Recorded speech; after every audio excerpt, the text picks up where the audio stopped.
Now, how does it feel, to have started off writing One Direction fan fiction, then have it turn into a novel, and now a movie? I mean, what's the journey been like so far? It's been crazy. I refer to it as a fun tornado.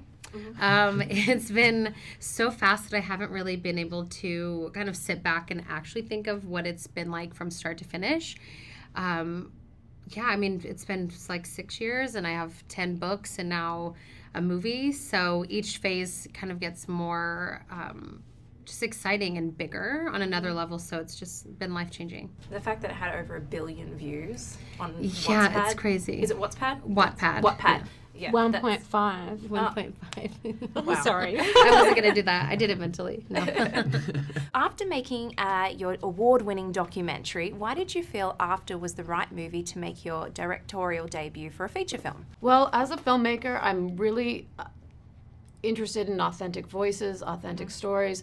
That's what compelled me to make All This Panic, and that's what drew me to After.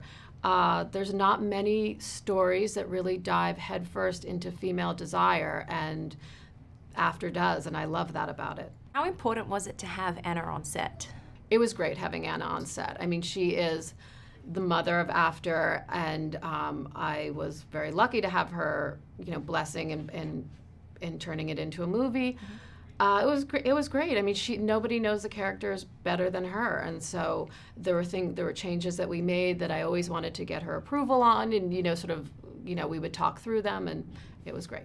The characters usually in romance novels, sometimes they're a bit stereotypical, and you have the good girl and the bad guy. But I found these characters a little bit more complex. Thank you. Thank you. And I really enjoyed that. In what ways are they more complex? Well, what does it mean to be a good girl? Are you a good girl if you wear conservative clothing and you have good grades? She's not faithful to her boyfriend. That's not good.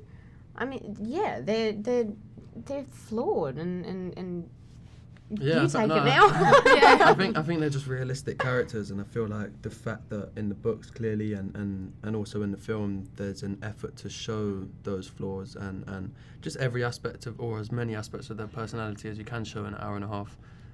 But yeah, I think that it just all stems from well-rounded characters that Anna created. It's real life. Thank you. Yeah, nothing's black and white. There's a bit of grey. Yeah. Yeah. Thank you.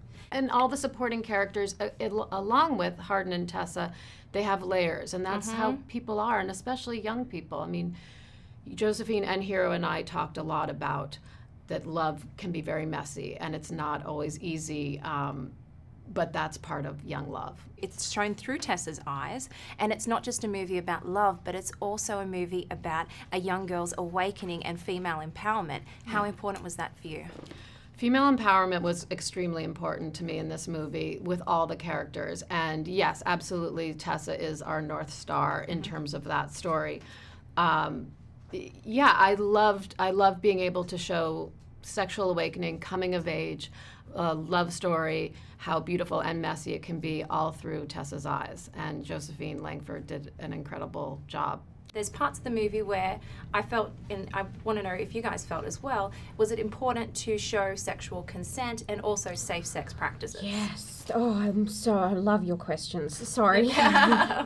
Yeah, we had a wonderful director, Jenny Gage, and she would make all these little revisions to the script. Just things like when there's a book and it goes up her leg, she would want to make sure that both of their hands was on the book to show that, she wasn't being forced, and she added a condom into the sex scene, which is so important. Yeah, it wasn't there initially. There's a lot of even from the start with the book. I'm sure I should let you take over, but consent and that kind of all of those things were always involved. And even in the book, there's never a sex scene that doesn't have protection.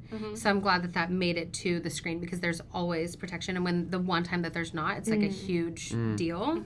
So I'm really glad that made it. And even I just remember, even in the book, there'd be things like where even if she didn't, he would, when it was from Han's point of view, he would always be like, she did this to let me know that this was okay. Yeah. It was always such an important thing in the book. I think, it's obviously embedded throughout in the books, and Jenny really, highlighted that and was extra conscious of it throughout the whole course of filming. So. Yeah, because I didn't realize until when we were filming ours that I don't think I've ever seen a condom in a It doesn't sex happen scene because in it's that way, unless it's to like be a comedy. unsexy. And it's a shame because because of that perception, that translates into real life, and people think, oh, it's unsexy, Which is which is silly. Yeah.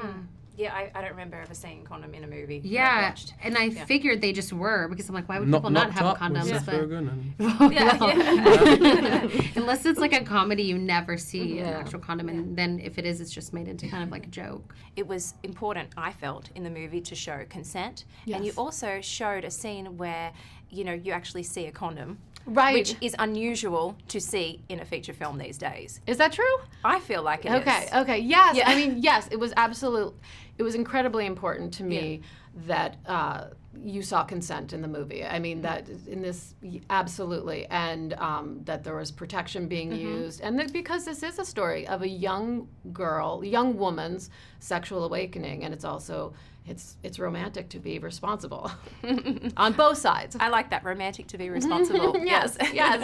In the movie, Hardin has a secret place, the lake that he shares with Tessa. What's your secret place? My bed. Yeah, I said my bed in a previous Yep. when I was asked that previously. I have this room in my house that it's not secret, but it's just like my favorite room in my house, and it's just like an office kind of thing. It has books on the wall and like pages of other books on like as wallpaper and couch and fridge, everything. Oh, wow. Well, thank My you. mind. Any sandy, warm beach, ocean, you know, that I grew up near the ocean, and the ocean has a special place in my heart.